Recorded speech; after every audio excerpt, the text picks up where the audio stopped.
À la une ce soir, quelques centaines de fonctionnaires chez nous ont répondu à l'appel de la mobilisation nationale. Un rassemblement timide, mais qui a tout de même eu des répercussions. Certaines écoles n'ont pas pu proposer de restauration scolaire aujourd'hui.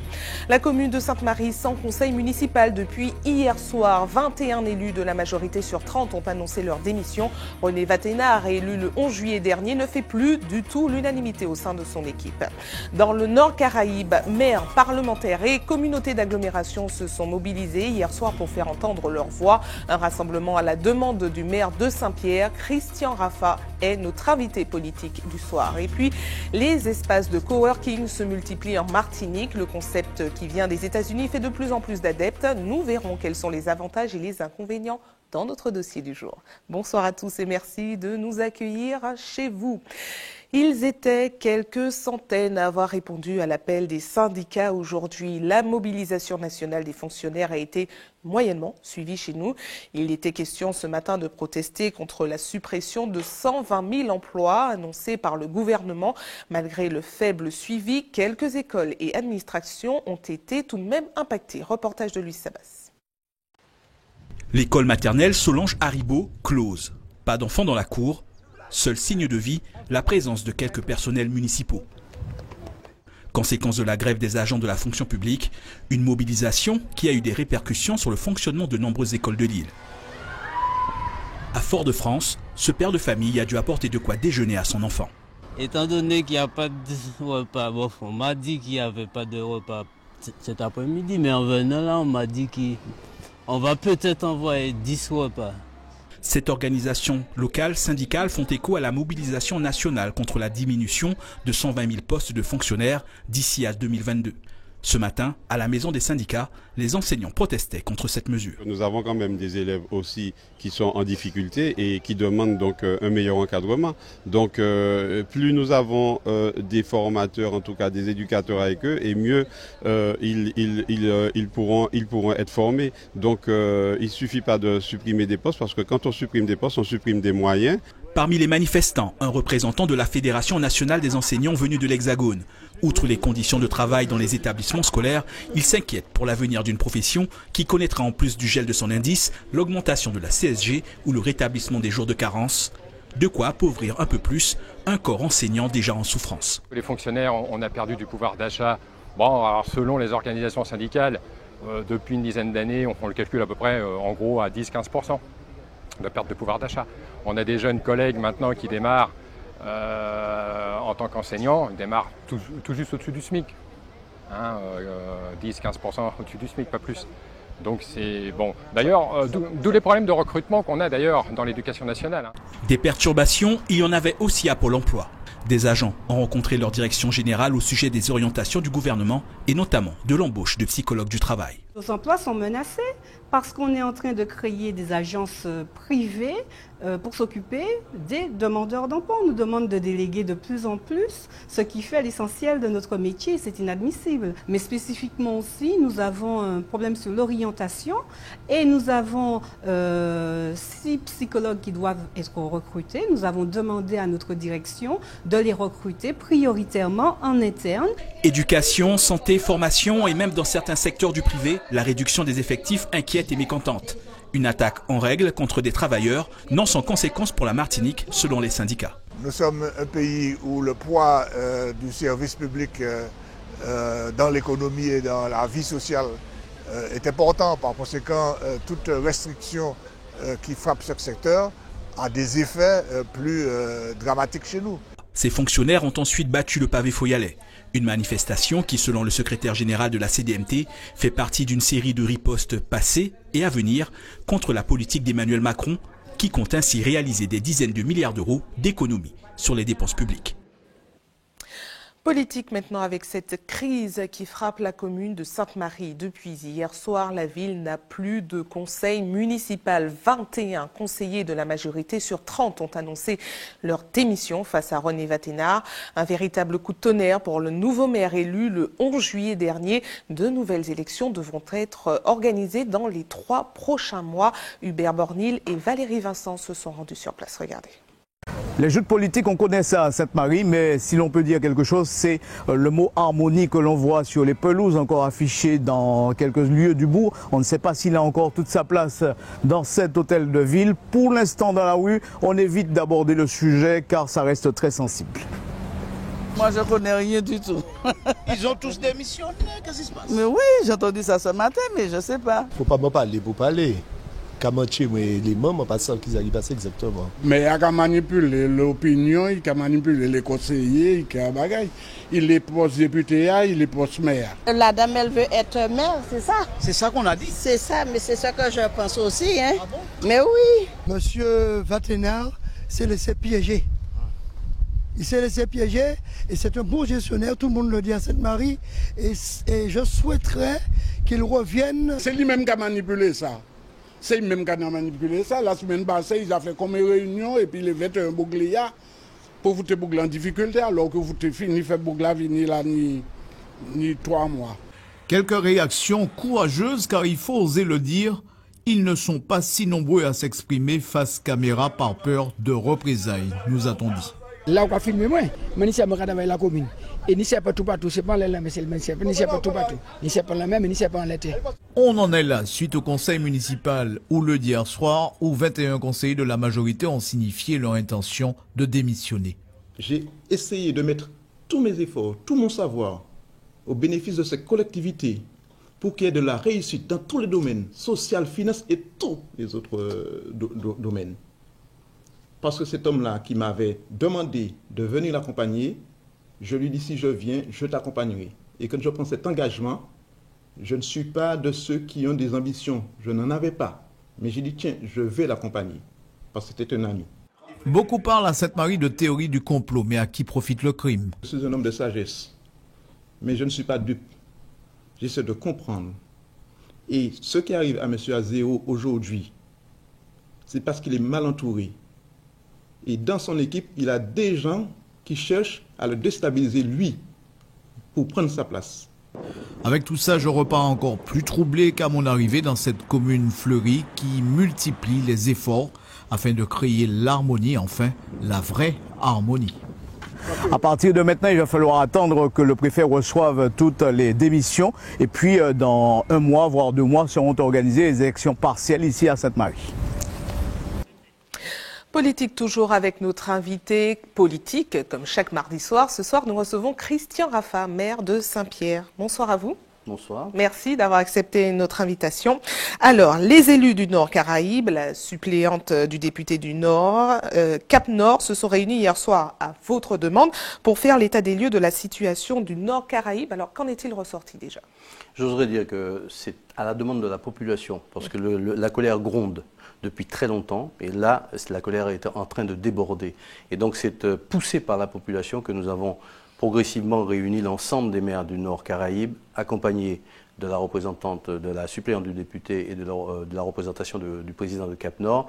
Monsieur le maire du Prêcheur et moi-même, depuis quelque temps, nous sommes poussés par la population à nous faire entendre plus fortement, plus clairement, parce que la population a le sentiment depuis très longtemps, trop longtemps, d'être quelque part un peu abandonnée du reste de la Martinique. Alors, qu'est-ce qui est ressorti concrètement de cette réunion? Nous allons demander au président de Cap Nord, de la CTM, de s'exprimer clairement et de venir au-devant des élus pour leur dire sa vision du développement du Nord. Parce que je l'ai invité l'année dernière en tant qu'invité d'honneur de la fête patronale de Saint-Pierre. Je lui ai exposé devant tout le monde la situation du Nord. Je parlais déjà au nom de l'ensemble des élus de l'extrême Nord qui lui avaient écrit il y a 1 an, le 17 octobre 2016, pour lui faire part de la nécessité de se pencher sur cette région, avec tous les problèmes d'enclavement qui se posent, avec notamment en caricature la rivière des Pères.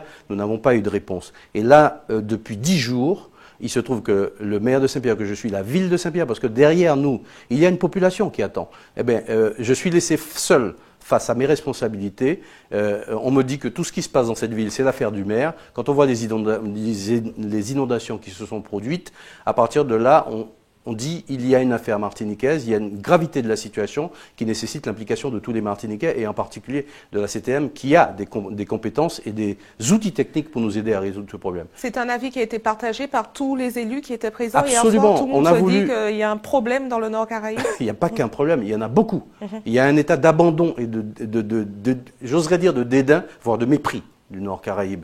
Parce que là, une situation comme celle-là, depuis 10 jours, je n'ai pas entendu un mot, je n'ai pas eu un coup de téléphone, je n'ai pas vu un technicien de la CTM, je n'ai vu personne de la CTM. Donc c'est la CTM qui vous méprise, c'est ça? Et on nous dit, on essaie de personnaliser le problème en disant c'est le maire de Saint-Pierre qui a un problème. Et aujourd'hui, nous avons démontré que ce n'est pas le problème du maire de Saint-Pierre, mais le problème de toute une région derrière la rivière des Pères. C'est la ville du Prêcheur qui est bloquée dans son intégralité. Et il y a un collectif des habitants de Saint-Pierre et du Prêcheur qui s'est monté, qui a déjà réuni 600 signatures pour demander à ce qu'on s'occupe sérieusement de cette région une fois pour toutes. Et là, je ne comprends pas que sur un phénomène comme celui-là, je me retrouve avec le sous-préfet tout seul à aller voir des mères et des pères de famille en détresse, dont les maisons ont été balayées avec 40 cm de boue, avec des meubles perdus, etc. Et je me retrouve à Trois-Ponts avec un monsieur de 84 ans, tout seul avec le sous-préfet. Je n'ai pas vu ceux qui sont en charge de la responsabilité de la gouvernance martiniquaise. J'aurais voulu qu'il y ait des Martiniquais à mes côtés. Je remercie Yann Monplaisir d'avoir fait le déplacement quand même à ma demande pour constater les dégâts sur place. Au nom de la CTM. Alors parlons maintenant du fameux dossier, le trou béant dans votre commune qui serait sur une voie communale selon la CTM. C'est ce que Daniel Marissante disait la semaine dernière. Alors les travaux ont été estimés à 92 000 €. On imagine bien que la mairie aura beaucoup de mal à financer tout ça. Alors comment allez-vous vous organiser? C'est la première chose que le sous-préfet, encore une fois, qui était le lendemain de l'effondrement de la chaussée, à 7h30 du matin, avec moi, en train de mobiliser le BRGM qui est intervenu à 10h du matin. Moi, j'ai appelé un bureau d'études parce que nous ne sommes pas inertes à Saint-Pierre, contrairement à ce qu'il a dit. Le maire de Saint-Pierre fait son travail. Et nous avons, 2 jours après, le chiffrage qui dit 92 000 €. Mais la dérision de cette affaire, c'est que cette voie balisée, comme vous le voyez aux images, nationale, départementale, depuis 1975, brutalement. Donc elle est quoi? Elle est départementale finalement, communale? Elle a été on conçue, s'y perd finalement. Parce qu'on est de mauvaise foi, j'ose le dire. Qui est de mauvaise foi? Celui qui est en charge des grands chantiers de Martinique, qui me sort dans un texte dans la nuit pour me dire, Monsieur Marissante, pour me dire que la voie qui supporte tout le trafic du Nord Caraïbe vers Fort-de-France, vers le Prêcheur, depuis les années 70, et qui a été conçu par la DDE, c'est-à-dire par l'État, en face pour accéder à un pont qui a été conçu par la DDE, pour épargner au pont Roche, qui est devenu monument historique, la circulation de la RD 10. Cette voie supporte de façon stratégique toute la circulation qui permet d'alimenter tous les chantiers de Martinique, de livrer toutes sortes de choses à la Martinique. Ces 100 mètres-là sont stratégiques. Et le fait que la chaussée se soit effondrée, ça l'a encore plus illustré. Donc, à partir de là, c'est la Martinique qui est en souffrance. Quand j'ai pris un arrêté pour interdire momentanément aux camionneurs de passer, ils sont venus me voir en me disant « mais c'est les chantiers de Martinique qui sont à l'arrêt ». Donc à partir de là, on ne peut pas dire que c'est l'affaire de la commune. Cette voie a été conçue par la DDE, elle a supporté depuis 40 ans la circulation sous une forme, elle a été balisée route nationale, elle a été entretenue par la région, elle a été entretenue par la CTM, et brutalement en une nuit, elle devient l'affaire d'une maire de Saint-Pierre. C'est absurde, c'est ridicule, et donc à partir de là, moi j'ai interpellé personnellement le président de la CTM, qui m'a demandé de lui remonter une lettre pour débloquer des fonds spéciaux de la CTM pour m'aider à réparer cette chose qui relève de caractère territorial. Alors, on a quand même l'impression que le dialogue est rompu avec le conseiller exécutif en charge des réseaux routiers. Daniel Marissante, qui était à cette même place mardi dernier, disait qu'il ne vous entendait qu'à travers les médias, que vous ne déposiez pas de dossier. D'ailleurs, avant de poursuivre, je vous propose de revoir ce qu'il disait et vous allez répondre. Je ne peux pas rentrer dans la polémique avec le maire de Saint-Pierre, pas faire comme lui, parce que j'ai constaté depuis quelque temps, à chaque fois qu'il intervient sur un média, quel qu'il soit, c'est pour mettre en cause la CTM. J'ai demandé ce matin au service, est-ce qu'il y avait des dossiers de Saint-Pierre déposés auprès de la CTM pour voir si on peut l'aider. Parce que pour aider une commune, même quand elle est en difficulté, il faut que l'édilité introduise un dossier auprès de la CTM. En tout cas pour le moment, à part ce qu'il dit dans les médias, j'ai demandé encore ce matin au directeur général des services de la CTM, est-ce que nous avons été saisis officiellement de dossier que je puisse faire examiner. Pour le moment, je n'ai pas encore de dossier concernant cela. Alors, pour aller plus loin, aujourd'hui, Daniel Marie-Sainte a publié sur sa page Facebook, je cite, qu'il aille suivre des formations CIFEL, en parlant de vous, bien sûr, pour apprendre sa fonction de maire et qu'il me lâche un peu. Alors, que se passe-t-il avec Daniel Marie-Sainte? Est-ce qu'il y a plus de dialogue? Est-ce que vous déposez les dossiers? Comment ça se passe? Écrit sur sa page Facebook, puisque c'est comme ça qu'il s'adresse à moi et qu'il communique avec moi, qu'il ne m'a jamais rencontré en 2 ans.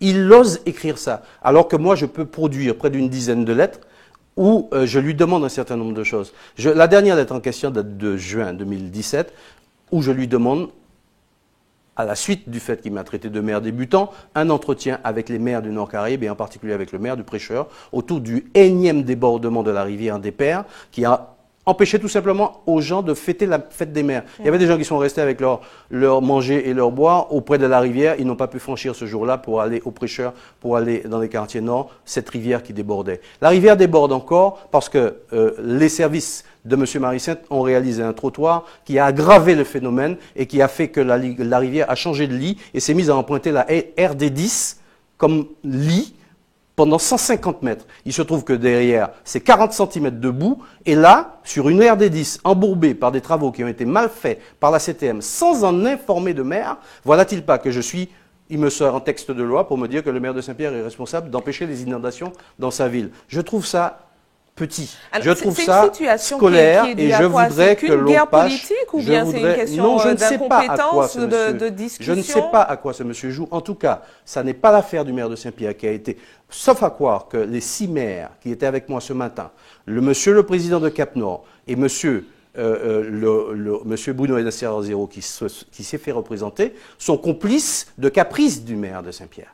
Quelqu'un m'a dit, mais non, les camionneurs il dit que je n'ai pas présenté de dossier. S'il s'agit du dossier du trou, effectivement, il y a un camionneur qui a dit qu'il m'en est. Mais à dormi en bas la RIA, alors le soir, la RIA est effondrée, le lendemain, il faut qu'il gêne un dossier. Oui, la CTM. C'est ridicule. Même les camionneurs ont rigolé de ça. Quant au dossier, il y en a plein à la CTM. Et je vais en citer seulement 3 ou 4.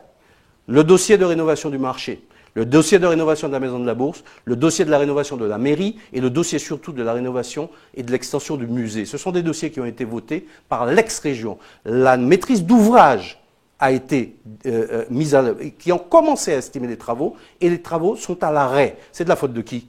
Ces dossiers-là ne sont pas des dossiers de la CTM qui existaient avant M. Marie-Sainte. Et je ne sais pas pourquoi, depuis 2 ans, rien n'avance. Et en particulier, le musée me tient à cœur, parce que Mme Léotin elle-même est venue voir un musée qui recevait près de 100 000 personnes au début des années 90 et qui n'en reçoit plus que de 25 000. Et là, comment voulez-vous que la ville ait les moyens de cela, alors que M. Marie-Jeanne lui-même avait proposé il y a 10 ans de ça, que ce musée devienne un musée à échelle départementale. Alors la question se pose, est-ce que tout est bloqué juste à cause d'une guerre politique? Moi, je ne suis pas bloqué. Je vous ai dit, j'écris, j'ouvre le dialogue. Mais il se trouve que je ne sais pas pourquoi M. Marie-Sainte a décidé de ne pas venir à Saint-Pierre, de me répondre par Internet, assis derrière son pupitre. Et je ne crois pas que ce soit le sens de ce qu'on doit faire, ce que la population attend. Je vais vous transmettre les courriers où je lui demande, au-delà de toute polémique, le 2 juin 2017, de bien vouloir me recevoir avec le maire du Prêcheur à propos de la rivière des Pères. Je n'ai pas de réponse aujourd'hui. Alors je ne sais pas ce que je dois faire, mais je crois que là, on n'est pas à la bonne dimension. C'est pour ça que moi, je m'adresse avec les 6 maires, avec le député, avec monsieur le président de Cap-Nord. Je ne m'adresse plus à monsieur Marie-Sainte, je m'adresse au président de la CTM, je lui demande de s'exprimer, et je ne suis pas le seul. Nous lui avons écrit pour lui demander de s'exprimer et qu'on en termine et qu'on s'occupe de la population qui nous a mis en poste pour qu'on la serve. Alors rapidement, dernière question. Parmi les dossiers qui traînent depuis un moment, il y a la circulation des camions qui gênent beaucoup les riverains. Il avait été évoqué à un moment le transport par voie maritime. Où ça en est aujourd'hui? Le transport par voie maritime a fait l'objet de multiples études. En 2009, c'est la région Martinique, sous la présidence de M. Marie-Jeanne, qui a fait des essais qui ont démontré que c'était extrêmement efficace. C'est le SAR qui le prévoit, le schéma d'aménagement régional. C'est le PO-FEDER 2014-2020 qui prévoit des financements pour ça. Et c'est des essais qui ont été faits par la CCI et autres. Le Cap-Nord même a lancé un appel à projet. Quel est l'enjeu? C'est de transporter à la fois non seulement les matériaux, mais les personnes, voire les marchandises. C'est ce que le sous-préfet... Et ça sera mis en place ou pas, rapidement? Il faut qu'il y ait de la volonté politique pour le faire. Étienne Guillet appelait ça la rocade maritime. Elle est là, elle attend que l'on décharge la route de tous ces types de transports. À partir de là, on nous dit toujours, les camionneurs ne veulent pas. C'est pas vrai. J'avais 4 camionneurs en face de moi jeudi dernier pour expliquer pourquoi j'avais pris un arrêté pour leur interdire de circuler. Ils m'ont dit nous sommes pour le transport maritime à 2 conditions. Qu'on accompagne socialement ceux qui veulent partir, les plus anciens, et qu'on nous intéresse à ce nouveau mode de transport qu'ils qualifient de mutation de leur métier. Donc toutes les données sont réunies. La conjonction des conditions sont réunies. Il faut simplement de la volonté politique. Et je vous le donne en exclusivité. Nous allons réunir les camionneurs prochainement, les représentants de la CTM qui voudront bien venir, mais aussi les carriers, le sous-préfet et le maire de Saint-Pierre vont être à l'initiative d'une réunion prochaine pour parler du transport maritime. Très bien, merci à vous d'avoir répondu à nos questions. Restez avec nous à suivre. Dans un instant, nous parlerons de la matinée d'échange que les forces armées des Antilles ont proposée aujourd'hui aux collégiens de Tartançon. Les jeunes ont pu découvrir et tester les exercices d'entraînement des marins-pompiers.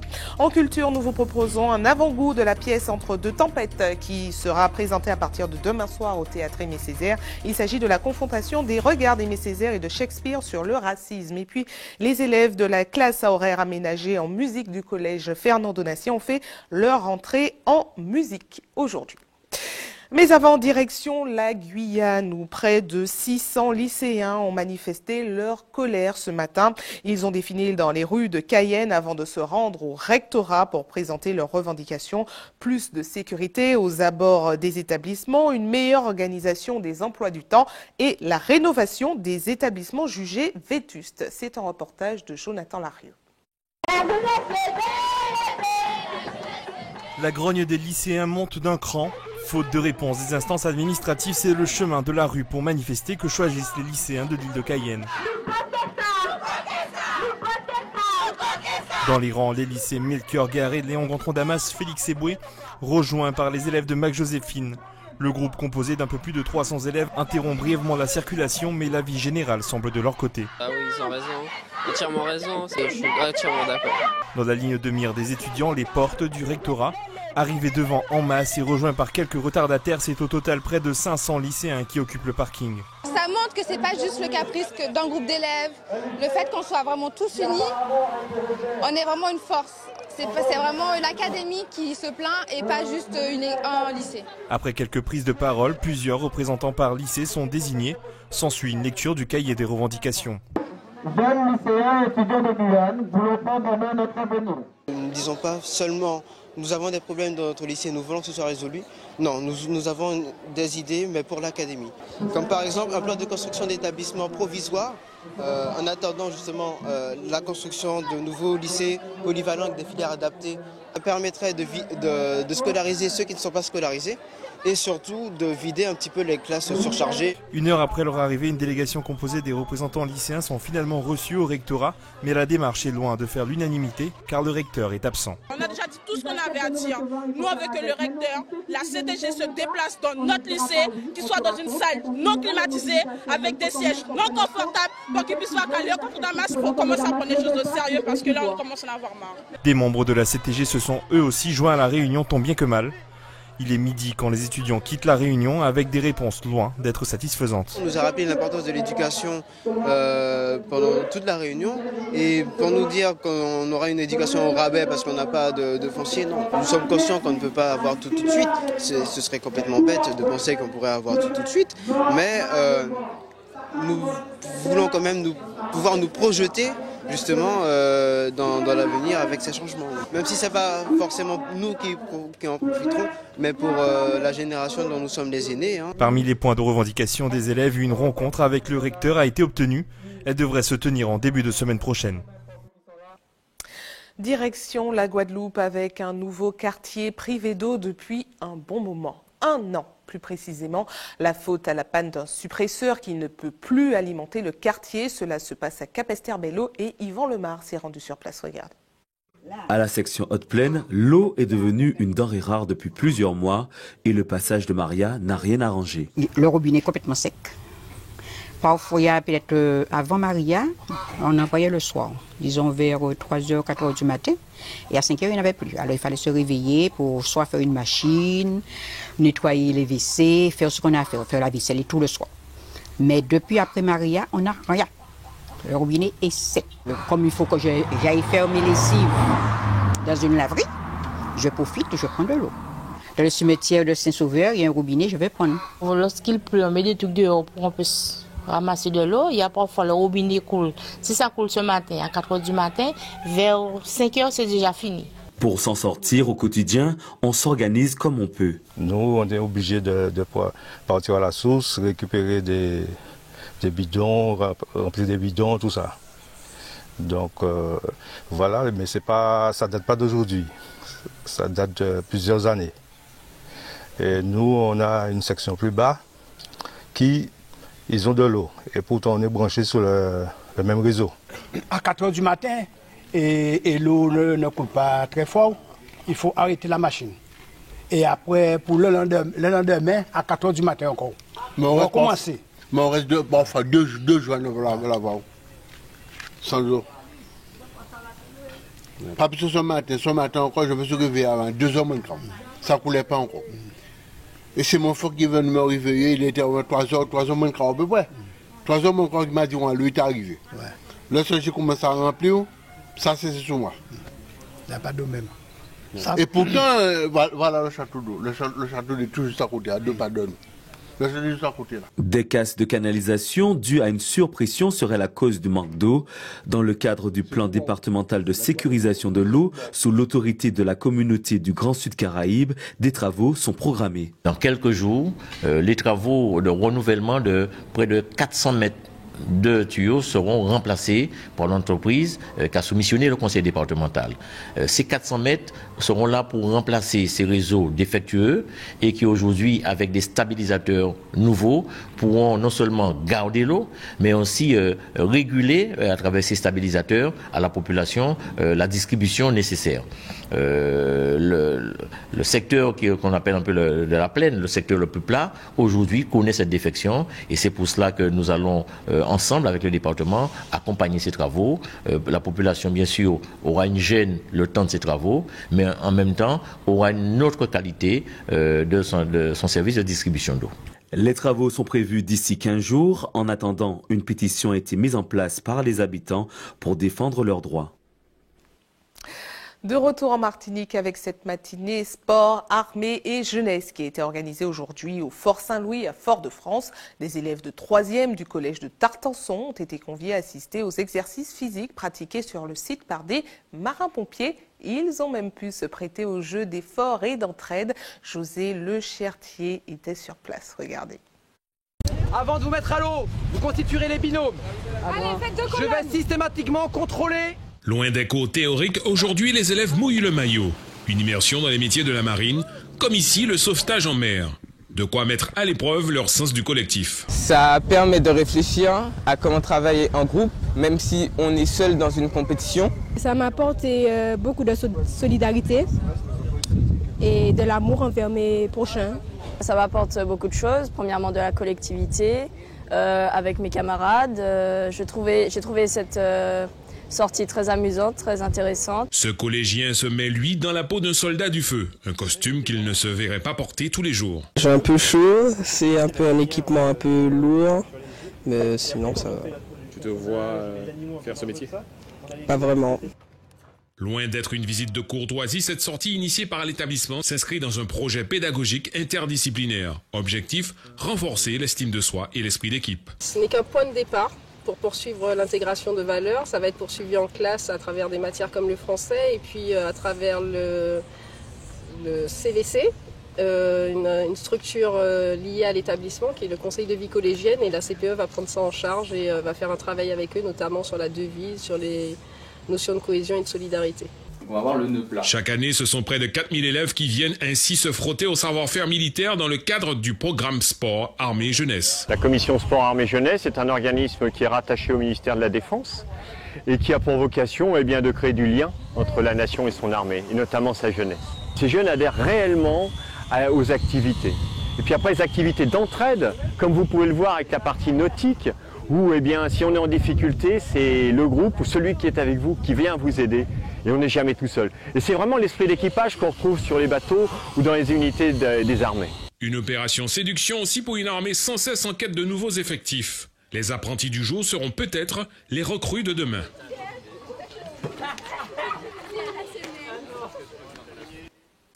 Parlons maintenant d'une formule de travail de plus en plus tendance en Martinique, le coworking. Des entreprises qui se partagent un espace commun pour réduire leurs charges, mais aussi pour pouvoir échanger plus facilement.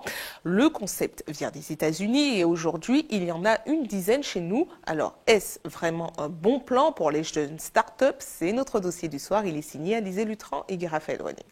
Entendu, on fait comme ça alors. À mardi. Bonne journée. Au revoir. Voilà, je viens de créer mon entreprise, mais me concernant, je n'ai pas encore les moyens de louer des locaux. J'ai donc choisi de venir travailler ici, au COSI, le dernier né chez nous en matière de coworking.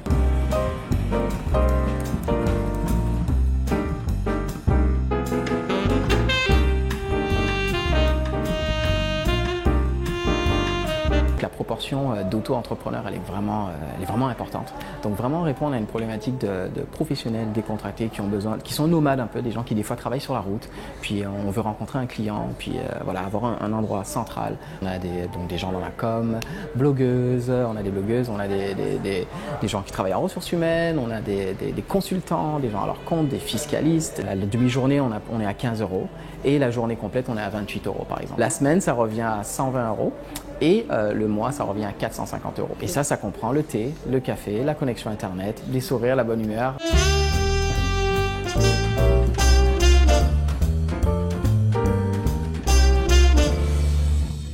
Ici, l'idée est donc de pouvoir faire bénéficier aux travailleurs indépendants d'un espace adapté aux besoins de chacun, mais également de créer du lien social.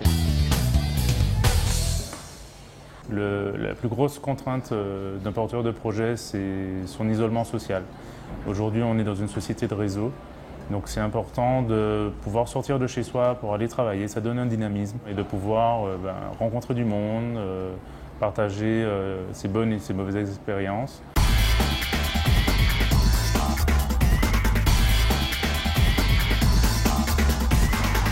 La notion de coworking est née à San Francisco en 2005. 2 ans plus tard, le concept s'implante en France, à Marseille d'abord. Chez nous, c'est relativement récent. Coniworking est le premier espace de travail collaboratif à voir le jour en 2016.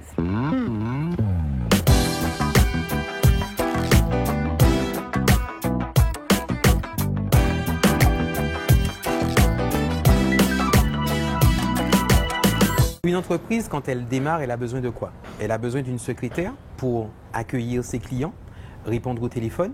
Elle a besoin de reprographie. Elle a besoin d'un certain nombre d'autres avantages nécessaires à son démarrage. Donc on a une assistante qui s'occupe de l'accueil physique des clients, de l'accueil téléphonique.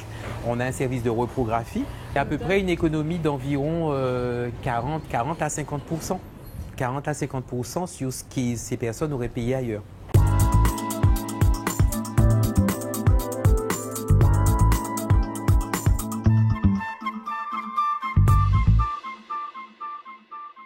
Je ne suis pas sûr que ce soit un effet de mode parce que je pense aujourd'hui que le monde de l'entreprise, le monde de notre entrepreneuriat a changé. C'est fini l'époque où nos grands-parents avaient 50, nos parents avaient 50, 60 en ancienneté dans une entreprise. Aujourd'hui, les personnes ont besoin de bouger. Les espaces de coworking fleurissent chez nous. Il y en aurait actuellement une dizaine, 360 sur toute la France. Ces structures s'imposent aujourd'hui comme de véritables soutiens aux petits entrepreneurs et aux porteurs de projets. C'est une programmation qui devient un véritable rendez-vous annuel pour tous ceux qui s'intéressent de près à leur santé. Le Salon de la Santé revient avec pour sa 9e édition une nouvelle formule et s'appelle désormais Salon de la Santé et du Bien-être. 5000 visiteurs sont attendus ce week-end au Palais des Congrès de Madiana. Au programme formation et conférences, voyez les précisions recueillies par Anaïs Gall. Sur place, vous allez retrouver une quarantaine d'exposants qui sont essentiellement des associations qui ont pour vocation de communiquer autour de la thématique santé, comme les pathologies les plus rencontrées en Martinique, l'hypertension artérielle, les maladies cardiovasculaires et le diabète, qui sont des pathologies chroniques. On aura également donc sur la partie bien-être l'ensemble des exposants autour de la thématique bien-être, donc c'est-à-dire la relaxation, le massage, le sport et les activités physiques. Vous aurez la possibilité de bénéficier gratuitement de dépistage, notamment sur le diabète. Et puis un programme de conférence est programmé sur les 2 jours, vendredi et samedi, avec 11h30 le pouvoir de la pensée, 14h la gestion de l'émotion et du stress, et enfin à 16h le soin par l'eau. Pour la partie bien-être, il y aura donc des thérapeutes et des professionnels du soin, donc les visiteurs pourront sur place bénéficier de soins par des professionnels. Place à la culture maintenant avec la pièce Entre deux tempêtes qui sera jouée à partir de demain au Théâtre Aimé Césaire.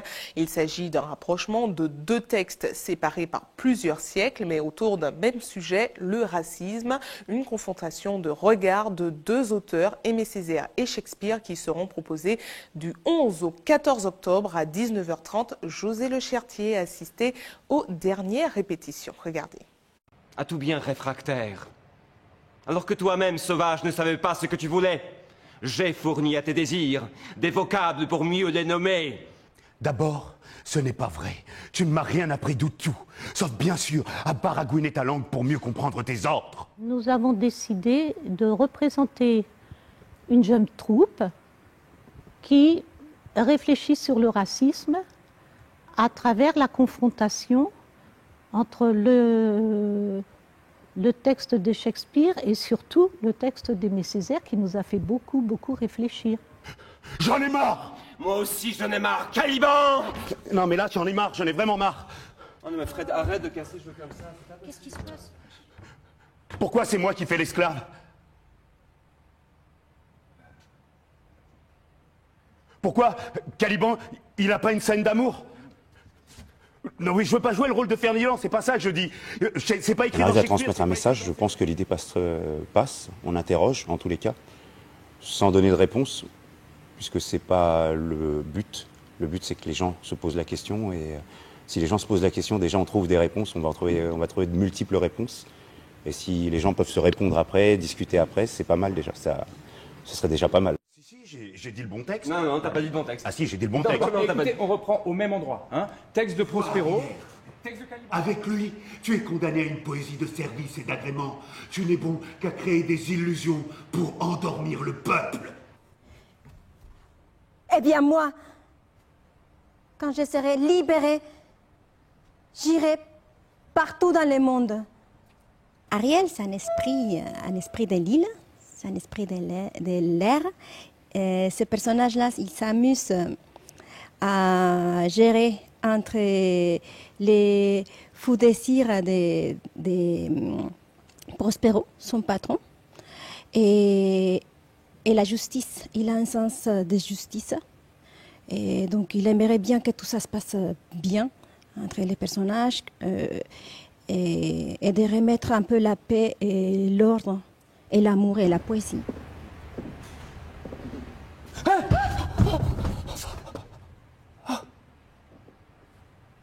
Êtes-vous celle qui accompagne cette musique?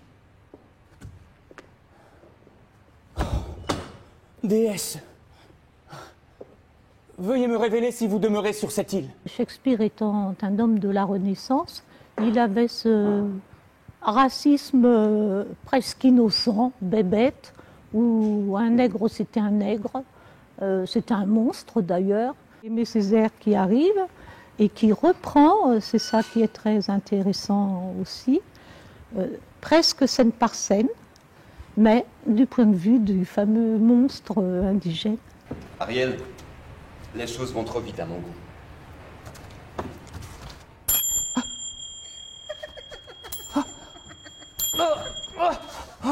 Viens avec moi, l'eau de mer sera ton breuvage.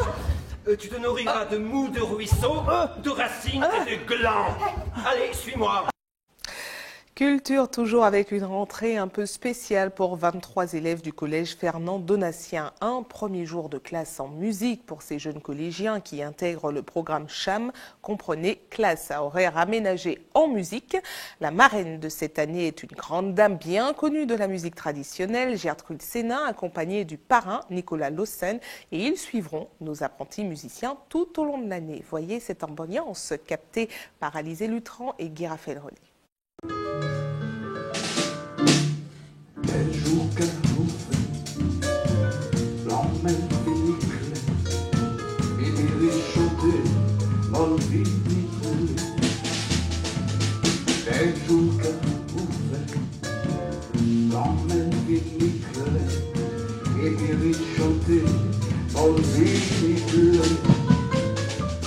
On veut présenter aux enfants ce pourquoi ils ont signé.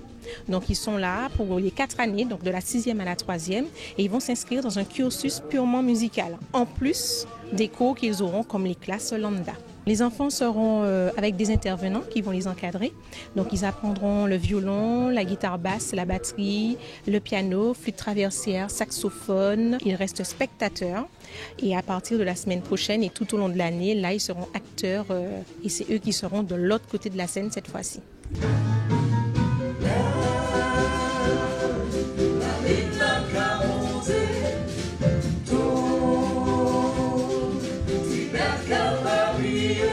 Ça me rappelle des souvenirs, puisque j'ai enseigné la musique au collège de Sainte-Thérèse, qui n'est pas très loin, et je suis née à Sainte-Thérèse. Donc, en quelque part, ce sont mes enfants. Je vais déjà leur faire bien connaître les chansons de Fernand Donatien, puisque l'établissement porte le nom, c'est la première chose. Il y a d'autres musiques qui pourront aussi s'intégrer. Le style de la musique traditionnelle, la musique traditionnelle. Il y a un petit peu de gospel.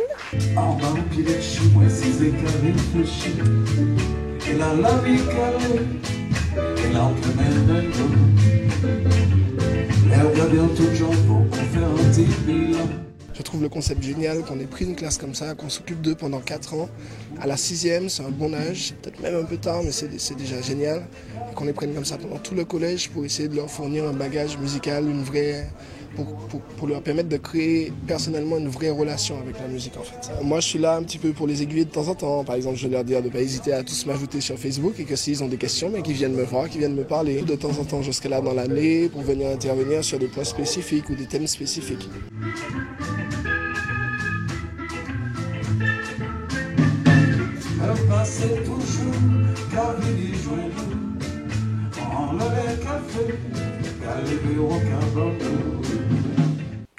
Football, toujours avec les demi-finales de la Coupe de France Zone Martinique qui débute ce soir à 20h avec 2 rencontres. Caril Chassol vous présente le programme. Regardez. Après 2 défaites consécutives en championnat, le Golden Lion devra se remobiliser ce soir s'il entend passer l'obstacle pilotin. Les hommes de Julien Certain auront en effet fort à faire. Ils viennent d'encaisser 6 buts en 2 matchs, respectivement face au club franciscain et à l'Aiglon. Et même si le Racing n'est pas dans la meilleure des formes en ce début de saison, la tâche s'annonce compliquée. Golden Lion, RC Rivière-Pilote, c'est ce soir 20h au Saint-Esprit.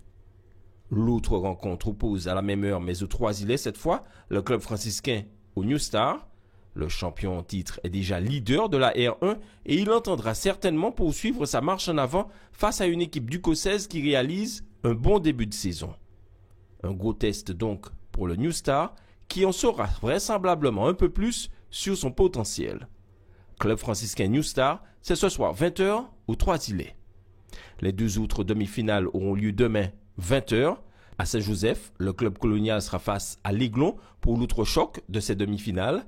Et le petit pousset, Luigi Monroe, affrontera Rivière-Salée, le Good Luck. Information pratique avant de refermer cette édition pour ceux qui souhaitent faire un don de sang demain. Un camion de l'EFS sera stationné de 9h à 14h sur le parking du centre commercial La Galeria face aux fleuristes. Et puis comme chaque jour ouvré, une équipe sera également à votre disposition de 9h à 16h à la maison du don au CHU Pierre Zobda-Kidman au quartier La Ménard à Fort-de-France. Et c'est la fin de votre journal local et régional, mais restez avec nous, on se retrouve tout de suite avec Antje Pia. À tout de suite.